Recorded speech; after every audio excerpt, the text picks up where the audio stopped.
ആരെയും കാണുന്നില്ലല്ലോ. ആരെയും കാണുന്നില്ലല്ലോ.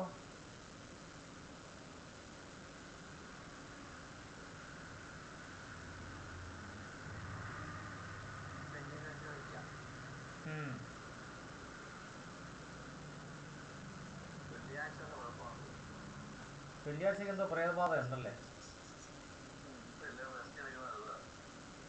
ആ ആയി.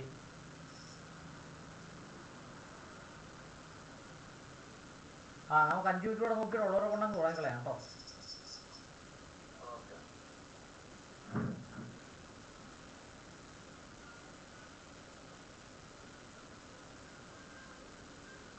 അടിയന്തരമായി നടപ്പിലാക്കേണ്ട അടിസ്ഥാന സൗകര്യങ്ങൾ, സാമ്പത്തിക വികസന പ്രവർത്തനങ്ങൾ, വനിതകൾക്കും കുട്ടികൾക്കുമുള്ള അടിസ്ഥാന ആവശ്യങ്ങൾ എന്നിവ നടപ്പിലാക്കുന്നതിന് വേണ്ടിയാണ് ഈ ഘടകത്തിൽ തുക വകയിരുത്തുന്നത്. പട്ടികവർഗ സങ്കേതങ്ങളിലെ ഭവനരഹിതരായ പട്ടികവർഗക്കാർക്ക് ഭവനം, കുടിവെള്ളം, ശുചിത്വ പരിപാടികൾ, ദുർഘടമായ ചുറ്റുപാടിൽ വസിക്കുന്ന പട്ടികവർഗക്കാരുടെ പുനരധിവാസം എന്നിവ അടിസ്ഥാന സൗകര്യ വികസനത്തിൽ ഉൾപ്പെടുത്തിയിരിക്കുന്നു. മഹാമാരിയുടെ പശ്ചാത്തലത്തിൽ ജീവനോപാധി പ്രവർത്തനങ്ങൾക്ക് മുൻതൂക്കം നൽകേണ്ടതാണ്. ഇതാണ് ഒന്നാമത്തത്. നമുക്ക് അതിനെപ്പറ്റി ചർച്ച ചെയ്യാം. അപ്പോൾ ഇതിനെപ്പറ്റി ചർച്ച ചെയ്യാനുള്ളത് ചർച്ച ചെയ്യാൻ മുന്നോട്ട് വരുന്നത് രാമൻ സാറ് ഉത്തരം പറഞ്ഞാലോ?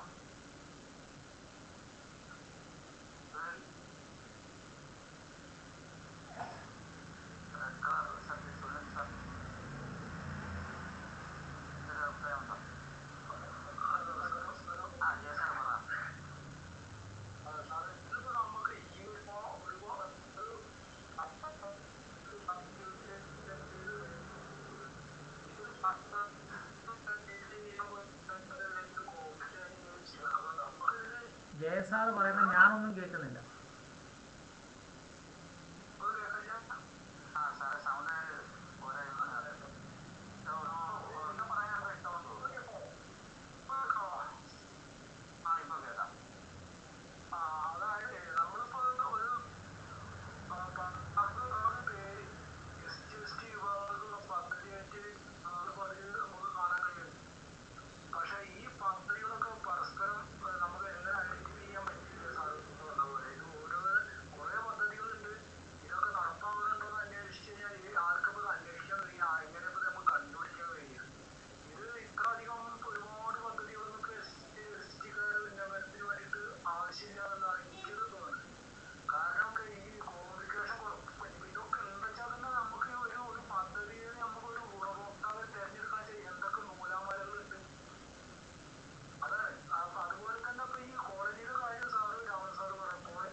ജയസാറ് പറഞ്ഞതിൻ്റെ ഒരു മറുപടി ഞാൻ ഇപ്പോഴേ അങ്ങ് പറയാം. എനിക്ക് എൻ്റെ മനസ്സിൽ തോന്നിയൊരു മറുപടിയാണ്. അപ്പോൾ ഇതിലെങ്ങനെ നമുക്ക് ഇടപെടാൻ പറ്റും? ആരിടപെടും? ഇതൊരു ഭയങ്കര ചോദ്യമാണ്. എല്ലാവരും നോക്കിക്കുന്നത് എന്താ അറിയുമോ? എനിക്ക് സർക്കാരിൽ നിന്ന് എന്ത് കിട്ടും, എനിക്ക് സർക്കാരിൻ്റെ ശത്രുവാകാൻ പാടില്ല. ആ ഒരു മനോഭാവം കൊണ്ട് നമുക്കൊന്നും ചെയ്യാൻ പറ്റില്ല, എങ്ങും എത്താനും പറ്റില്ല. ഇപ്പോൾ നോക്കൂ, പട്ടികവർഗ വിഭാഗത്തിന് വേണ്ടി പ്രധാനപ്പെട്ട 26 പദ്ധതികളാണ് നമ്മൾ ചർച്ച ചെയ്തുകൊണ്ടിരിക്കുന്നത്. 26 പദ്ധതി. ആ 26 പദ്ധതി ഒരു പദ്ധതി പഠിക്കാനും അതിൽ ഗവേഷണം നടത്താനും അതിൻ്റെ വിവരാവകാശം ശേഖരിക്കാനും തയ്യാറായാൽ വിഷയം സിമ്പിളല്ലേ? അതാര് ചെയ്യും എന്നാണ് പ്രശ്നം. ഒരു പദ്ധതി ഞാൻ ഇടപെടാം, ഒരു പദ്ധതിയിൽ ഞാൻ ഇടപെടാം. SC-യിലെയോ ST-യിലെയോ ഒരു പദ്ധതി, അല്ലെങ്കിൽ SC-യിലെ ഒരു പദ്ധതിയിൽ ഞാൻ ഇടപെടാം, ST-യുടെ ഒരു പദ്ധതിയിൽ ഞാൻ ഇടപെടാം. അങ്ങനെ 2 പദ്ധതിയിലെ വിവരാവകാശം കൊടുത്ത് അതിൻ്റെ ഡീറ്റെയിൽസ് കളക്ട് ചെയ്യുന്ന പരിപാടി ഞാൻ ഏറ്റു. അങ്ങനെ ഓരോരുത്തരും ഓരോ പദ്ധതിയുടെ വിവരാവകാശം കൊടുക്കുകയും ആ ഡോക്യുമെൻ്റ് കളക്ട് ചെയ്യും, അത് പഠിക്കുകയും അത് പഠിച്ച് നമ്മളെ സ്വാധീന പ്രദേശങ്ങളിൽ പ്രചരിപ്പിക്കുകയും നമ്മൾ ആ വിഷയവുമായി ഇടപെടുകയും ചെയ്താൽ പ്രശ്നം തീർന്നില്ലേ? 35 ലക്ഷം പട്ടികജാതിക്കാരില്ലേ? എന്തു പ്രശ്നത്തിനും നമ്മളിൽ പരിഹാരമുണ്ട്. നമുക്കത് എങ്ങനെ ചെയ്യാൻ പറ്റുന്നതാണ് ഇഷ്യൂ. വെരി സിമ്പിളാണ്. കേരളത്തിലെ 3.5 കോടി ജനങ്ങൾക്ക് വേണ്ടി 121 ഡിപ്പാർട്ട്മെൻറ്റാണ് പ്രവർത്തിക്കുന്നത്. 121 പ്രിൻസിപ്പൽ സെക്രട്ടറിമാരെ കൊണ്ടാണ് കേരളം ഭരിക്കുന്നത്. ഒരു ചീഫ് സെക്രട്ടറിയാണ് ഈ 121 പ്രിൻസിപ്പൽ സെക്രട്ടറിമാരെ നിയന്ത്രിക്കുന്നത്, അല്ലേ? അതുപോലെ പട്ടികജാതി വകുപ്പിൽ ഉദാഹരണമായി 26 പദ്ധതികളുണ്ടെന്ന് കരുതുക. ആ 26 പദ്ധതികൾ കൈകാര്യം ചെയ്തതിലെ വിവരാവകാശം കൊടുക്കാനും ഡോക്യുമെൻ്റ് എടുക്കാനും പഠിക്കാനും അവതരിപ്പിക്കാനും 26 പേരും അവരെ മോണിറ്റർ ചെയ്യുന്നതിന് വേണ്ടി 1 or 2 പേരും, അപ്പോൾ 30 പേരെ കൂട്ടുക. ഒരു 30 പേര് സ്റ്റൂഡിയസ് ആയ 30 പേര് വന്നാൽ തീരുന്ന പ്രശ്നമേ ഉള്ളൂ എന്നാണ് എൻ്റെ വിലയിരുത്തൽ. ആ രീതിയിൽ നമുക്ക് വിഷയത്തിനെ സമീപിച്ചുകൊണ്ട് ഇതാരെടുത്ത് പഠിക്കും? അപ്പം അങ്ങനെ ആൾ നമ്മൾ സെലക്ട് ചെയ്യണം.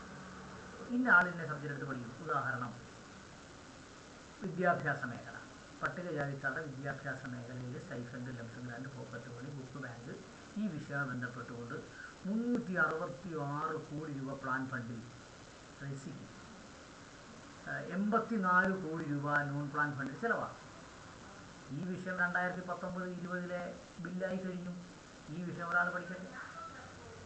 നെക്സ്റ്റ് തൊട്ട് താഴെ ഏറ്റവും കൂടുതൽ ഫണ്ട് ചിലവാക്കിയത് ഭവന നിർമ്മാണ പദ്ധതി. ഭവന നിർമ്മാണ പദ്ധതി ഒരാളെടുത്ത് പഠിക്കട്ടെ. അങ്ങനെ ഓരോ പദ്ധതിയും ഓരോരുത്തരുടെ പഠിക്കട്ടെ. ഈ പഞ്ചായത്ത് പദ്ധതികൾ ഒരാൾ പഠിക്കട്ടെ, ബ്ലോക്ക് പഞ്ചായത്ത് പദ്ധതികൾ ഒരാൾ പഠിക്കട്ടെ, ജില്ലാ പഞ്ചായത്ത് ഒരാൾ പഠിക്കട്ടെ. അങ്ങനെയാണല്ലോ പദ്ധതി 12 പ്രധാന പദ്ധതികൾ പട്ടികജാതിക്കാർക്ക് ഉള്ളത്. ഒരു പദ്ധതി ഒരാളുടെ ലീഡർഷിപ്പിൽ അയാൾ എത്ര പേരേനും കൂടെ വെച്ചോട്ടെ. അങ്ങനെ നമുക്ക് ഒരു ബഡ്ജറ്റ് ജാഗ്രതാ സമിതി രൂപീകരിക്കാമെങ്കിൽ പ്രശ്നത്തിന് പരിഹാരം കാണാൻ പറ്റും. ഈ പൂച്ചക്കാർ മണി കിട്ടുമെന്ന് ചോദ്യം അവിടെ പ്രസക്തം. അതിലാണ് ഞാൻ പറയുന്നത്, ഒരു പദ്ധതി ഞാനത് പഠിക്കും, എനിക്കറിയാവുന്ന കാര്യങ്ങൾ ഞാൻ നിങ്ങൾക്ക് പറഞ്ഞു തരാം. ഇന്ന രീതിയിൽ നമുക്ക് ഡോക്യുമെൻ്റ് കളക്ട് ചെയ്യാം, ഇന്ന രീതിയിൽ നമുക്ക് ചെയ്യാം. ഞാൻ വെറുതെ പറയുന്നതല്ല.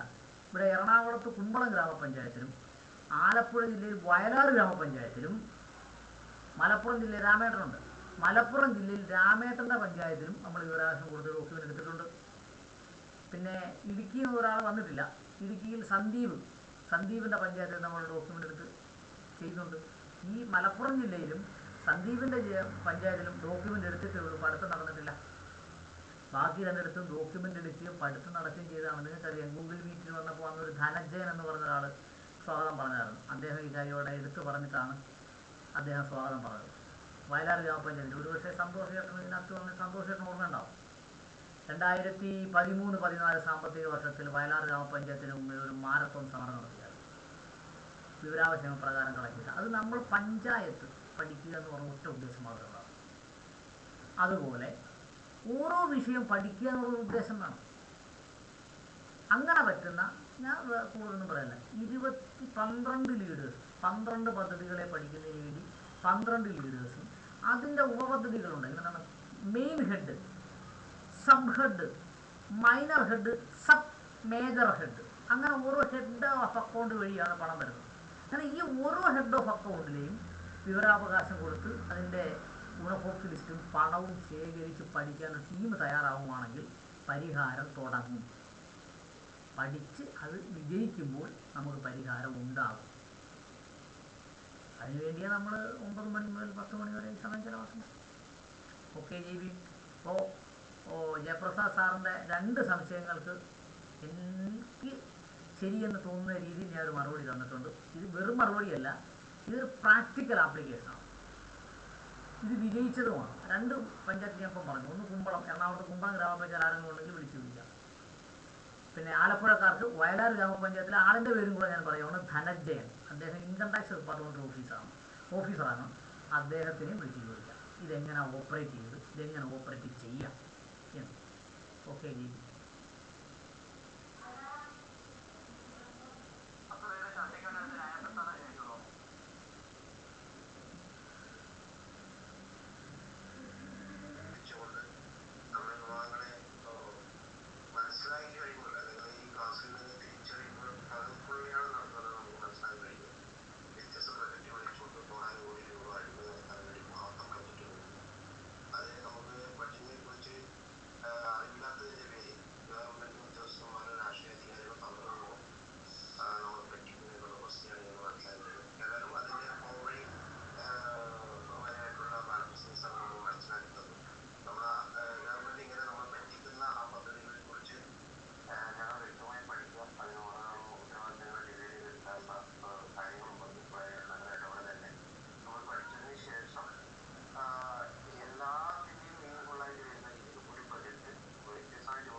ഈ തൊഴിലുറപ്പ് പദ്ധതിക്ക് ഒരു ചരിത്രമുണ്ട്. ഇവിടെ തൊഴിലുറപ്പ് പദ്ധതി എന്ന് പറയുന്നത് 200 ദിവസം തൊഴിൽ കൊടുക്കുന്നതാണ്. പക്ഷേ ട്രൈബൽ അല്ലാത്ത മേഖലകളിൽ തൊഴിലുറപ്പ് പദ്ധതി 100 ദിവസത്തെ തൊഴിലാണ് ഉറപ്പ് കൊടുക്കുന്നത്. അതിൻ്റെ ഒരു വ്യത്യാസമുണ്ട്, നമ്മളത് പ്രത്യേകം മനസ്സിലാക്കേണ്ടതാണ്. പട്ടികവർഗ കുടുംബങ്ങൾക്ക് മഹാത്മാഗാന്ധി ഗ്രാമീണ തൊഴിലുറപ്പ് പദ്ധതിയുടെ കീഴിൽ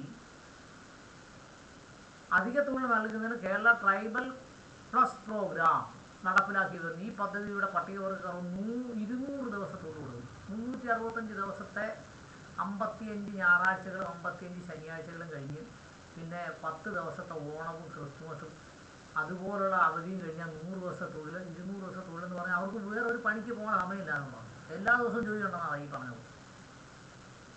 ആലോചിച്ച് നോക്കി, എത്ര ഞായറാഴ്ചയുണ്ട്? ഉദ്ദേശം 55 ഞായറാഴ്ചയും പോയി.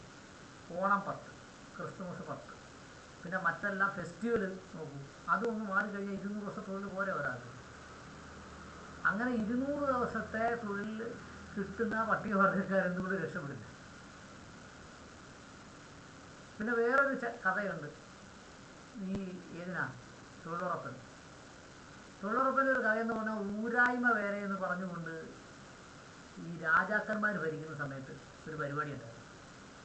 ചരിത്രത്തിൽ രേഖപ്പെടുത്തിയിട്ടുണ്ടോ? ഊരായ്മ വേല എന്നാണ് പറയുന്നത്.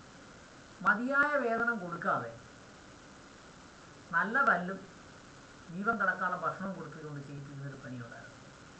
അതിൻ്റെ പേരാണ് ഊരായ്മ വേല. അത് ആരെ കൊണ്ടാണ് ചെയ്യിപ്പിച്ചുകൊണ്ടിരുന്നത്? പിന്നോക്കം നിൽക്കുന്ന, ജാതിയിൽ പിന്നോക്കം നിൽക്കുന്ന നമ്മുടെ മുൻഗാമികളെ കൊണ്ട് ചെയ്യിച്ചിരുന്ന പണിയാണ്. പിന്നെ അതിന് ഇപ്പോഴത്തെ വളരെ അടുത്തൊരു ചരിത്രവും കൂടിയുണ്ട്. അത് ശ്രദ്ധിച്ച് നോക്കണം. തൊഴിലുറപ്പ് പദ്ധതി എന്നാ വന്നതെന്ന് നോക്കാം. തൊഴിലുറപ്പ് പദ്ധതി വന്ന സമയത്തിന് തൊട്ട് മുന്നേ ഉള്ള ഇവിടുത്തെ വിദ്യാഭ്യാസവും നോക്കണം. ഇത് വെറുതെ പറയുന്നതല്ല, നിങ്ങൾ സ്റ്റാറ്റിക്സ് എടുത്ത് നോക്കും. ഇന്ത്യയിൽ CBSE ICSE വിദ്യാർത്ഥികൾ കേന്ദ്ര സംസ്ഥാന സർവീസിലേക്ക് മതിയായ പ്രാതിനിധ്യത്തോടെ ജയിച്ചു വന്ന സമയത്താണ് തൊഴിലുറപ്പ് പദ്ധതി ഇന്ത്യയിൽ നടപ്പാക്കുന്നത്. അപ്പോൾ എന്താണ് സംഭവിച്ചത്?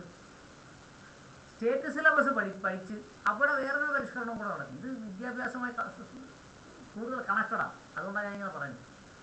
വേറെ പദ്ധതി കൂടെ നടപ്പാക്കി. ഇന്ത്യയിൽ മൊത്തം 1ാം ക്ലാസ് മുതൽ 10ാം ക്ലാസ് വരെ all pass. CBSE all pass ഉണ്ടോ? ICSE ഓൾ പാസ് ഉണ്ടോ? ഇല്ല. കുട്ടികളെ തല്ലാൻ പാടില്ല, നിയമം ഉണ്ടാക്കി. തല്ലി പഠിപ്പിക്കരുത്. CBSE കുട്ടികളെ തല്ലി പഠിപ്പിക്കരുത് നിയമം ഉണ്ടാക്കി. ഇല്ലല്ലോ. ഒരേ വീട്ടിൽ നിന്ന് പോകുന്ന ഒരു കുട്ടി CBSEയിലും ഒരു കുട്ടി സ്റ്റേറ്റ് സിലബസിലും പോകുകയാണെങ്കിൽ അവർക്ക് 2 തരം ട്രെയിനിങ് ആക്കി. എന്നിട്ട് എന്ത് ചെയ്തു? +1 +2 സീറ്റുകൾ വർദ്ധിപ്പിക്കുകയും 10ാം ക്ലാസ്സിലാരും നോക്കാതെ വരികയും ചെയ്തു. +1 +2-ൽ ചെന്ന് എല്ലാവരും തോറ്റ് പിന്നെ അവർക്ക് ഒരിക്കലും വിദ്യാഭ്യാസത്തിലേക്ക് കടക്കാൻ പറ്റാത്ത രീതിയിൽ പുറത്തു പോകുന്ന വിദ്യാർത്ഥികൾക്ക് കൊടുക്കുന്ന ഒരു പരിപാടിയാണ് ഏതാണ് നമ്മുടെ തൊഴിലുറപ്പ് പദ്ധതി. ആ ഡിഗ്രി ഒരു പക്ഷേ എവിടെയെങ്കിലും പ്രൈവറ്റായി പോയി പഠിച്ച് ഡിഗ്രി കഴിഞ്ഞാൽ നമുക്ക് തൊഴിലുറപ്പ് പദ്ധതി കിട്ടും. പക്ഷേ സർക്കാർ ഉദ്യോഗമില്ല. അപ്പോൾ സർക്കാർ ഉദ്യോഗം നമ്മൾ പഠിക്കാത്തതെന്ന് പറയാം. ശരിയാണ്, എന്ത് വാദം ഉന്നയിച്ചാലും ശരി തന്നെ ഗവൺമെൻറ് സർവീസ് കോമ്പറ്റേറ്റീവ് എക്സാമിനായി, പ്രൈവറ്റ് സർവീസും കോമ്പറ്റീഷൻ്റെ ഫലമാണ്. അവിടെ എല്ലാവർക്കും ബഹുഭൂരിപക്ഷം പ്രൈവറ്റ് സർവീസിലും ഫ്ലുവൻസി ഓഫ് ഇംഗ്ലീഷ് നിർബന്ധമായി. ആ സമയത്ത് നമ്മുടെ സാധാരണക്കാരായ ആൾക്കാരെ ചെത്തിയിടുന്നതിന് വേണ്ടി ഒരു പരിപാടിയാണ് തൊഴിലുറപ്പ്. അതുകൊണ്ട് ഇത് മനസ്സിലാക്കിയിട്ടാണ് ഈ രാമൻ സാറൊക്കെ ഇരിക്കുന്ന മീറ്റിങ്ങിൽ. അപ്പോൾ ഞാൻ നമ്മുടെ അംബേദ്കർ ജനപക്ഷത്തിൻ്റെ പ്രവർത്തനവും ക്ലാസ്സുമായിട്ട് ചെല്ലുമ്പോൾ ഞാൻ ആദ്യം പറഞ്ഞത് CBSE വിദ്യാഭ്യാസം സർക്കാർ ഏറ്റെടുക്കണം. ഇല്ലെങ്കിൽ പട്ടികജാതി പട്ടികവർഗക്കാർക്ക് CBSE വിദ്യാഭ്യാസം സർക്കാർ ചെലവിൽ തരണം. അപ്പോൾ പറഞ്ഞതിന് ന്യായമുണ്ട്. 366 കോടി പ്ലസ് 78 കോടി രൂപ വിദ്യാഭ്യാസത്തിന് വേണ്ടി പട്ടികജാതിക്കാർക്ക് മാത്രവും 150 കോടി പ്ലസ് 20 കോടി പട്ടികവർഗക്കാർക്ക് മാത്രവും പ്രതിവർഷം സർക്കാർ ചിലവാക്കുകയാണ്. ഇത് CBSE മേഖല ചിലവാക്കിയ പോലെ. അപ്പോൾ ഈ സാധനം തൊഴിലുറപ്പിനൊരു ചരിത്രമുണ്ടെന്നും പട്ടികവർഗ തൊഴിലുറപ്പ് എന്ന് പറഞ്ഞാൽ 200 ദിവസമാണെന്നും 200 ദിവസം തൊഴിൽ കിട്ടുന്ന ഒരാൾക്ക് സുഖസുന്ദരമായി ജീവിക്കാനുള്ള സാഹചര്യമുണ്ടെന്നും മനസ്സിലാക്കിയിട്ട് കൊണ്ട് വേണം നമ്മൾ എന്ത് ചെയ്യേണ്ടത്? ഈ ചർച്ചയിൽ പങ്കെടുക്കാൻ. അങ്ങനെയെങ്കിൽ ഈ തൊഴിലുറപ്പ് പദ്ധതിയുടെ പൈസ എങ്ങോട്ട് പോയി? പട്ടികവർഗക്കാർ 200 തൊഴിൽ ദിനങ്ങൾ നിർബന്ധമായും കൊടുത്തെങ്കിൽ അതിൻ്റെ ശമ്പളം അങ്ങോട്ട് പോയി. പിന്നെ രാമസാർ പറഞ്ഞൊരു വലിയ കാര്യമാണ്. എന്താണ്? 200 ദിവസം തൊഴിൽ കൊടുക്കുന്ന ഏജൻസി ഉണ്ടെങ്കിൽ എന്തുണ്ട്? ESI ഉണ്ട്, PF ഉണ്ട്, മറ്റത്ര ആനുകൂല്യങ്ങളുണ്ട്. എന്തുകൊണ്ട് തൊഴിലുറപ്പിലെ പരിപാടിയിൽ ഏർപ്പെടുന്നവർക്ക് ഇത്തരം ആനുകൂല്യങ്ങൾ കൊടുക്കുന്നില്ല എന്ന ചോദ്യം പ്രസക്തമാണ്. നമ്മുടെ ചർച്ചയുടെ വിവിധ കോണുകളിലേക്ക് ഇപ്പോൾ എനിക്കറിയാവുന്ന കാര്യമല്ലേ എനിക്ക് പറയാൻ പറ്റും. രാമേട്ടൻ അറിയാവുന്ന രാമേട്ടൻ പറഞ്ഞു. അതുപോലെ ഇതിൽ നമുക്ക് നിലനിൽക്കാൻ പറ്റുന്ന മറ്റു കാര്യങ്ങളിലും കൂടി അത് വരണം തൊഴിലുറപ്പ് പദ്ധതി. ഓക്കെ, ജീവി.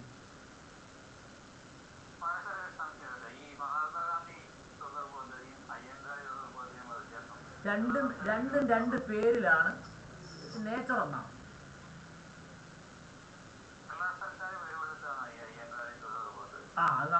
അത് നമുക്കിട്ട് പണിഞ്ഞതാ. അതായത് ഒരു മാവ് കൊണ്ട് ദോശ ഉണ്ടാക്കാൻ, ഇഡ്ഡലി ഉണ്ടാക്കാന്ന് പറയണത്. മസാല ദോശ അത് തന്നെ ഉണ്ടാക്കും. നെയ്റോസ്റ്റും അതേ മാവ് കൊണ്ട് ഉണ്ടാക്കും.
ചർച്ചയ്ക്ക് വെക്കണ്ട സാറേ, അടുത്ത പദ്ധതിയിലേക്ക് പോവാം.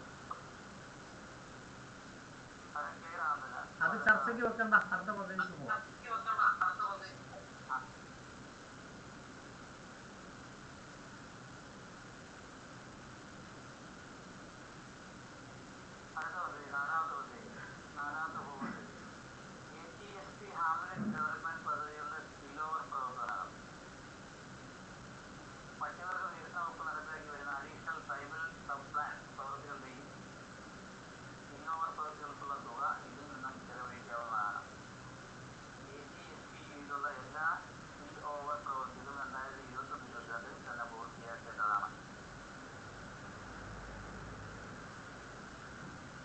അതും ചർച്ചയ്ക്ക് വേണ്ട സാർ, പോവാം. അതും ചർച്ചയ്ക്ക് വേണ്ട, പോവാം. അതിനകത്തൊന്നും ചർച്ച ചെയ്യാനില്ല.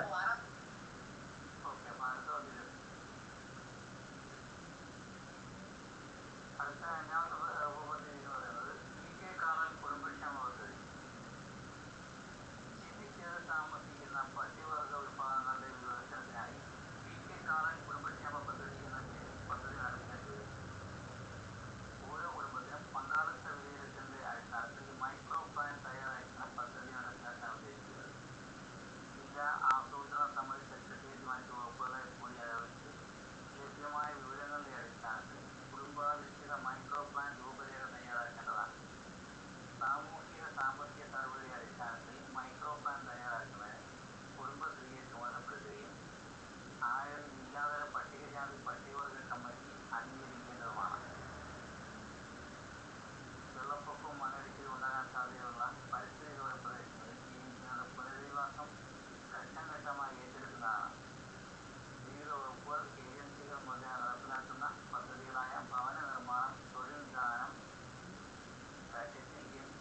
പുനർവിന്യാസീകരിച്ച് ആരോഗ്യം, വിദ്യാഭ്യാസം, കുടുംബശ്രീ പദ്ധതികൾ, ICDS, NSC എന്നിവ സംയോജിപ്പിച്ച് നടപ്പിലാക്കാനുള്ള ശ്രമങ്ങൾ കൈക്കൊള്ളേണ്ടതാണ്. ഗുണഭോക്താക്കളുടെ ലിംഗാധിഷ്ഠിത സ്ഥിരീകരണങ്ങളുടെ അടിസ്ഥാനത്തിൽ ഈ പദ്ധതിയുടെ 75% തുക വനിതാ ഗുണഭോക്താക്കൾക്ക് വേണ്ടിയെന്ന് കണക്കാക്കുന്നു. അതിൽ ചർച്ച വേണം.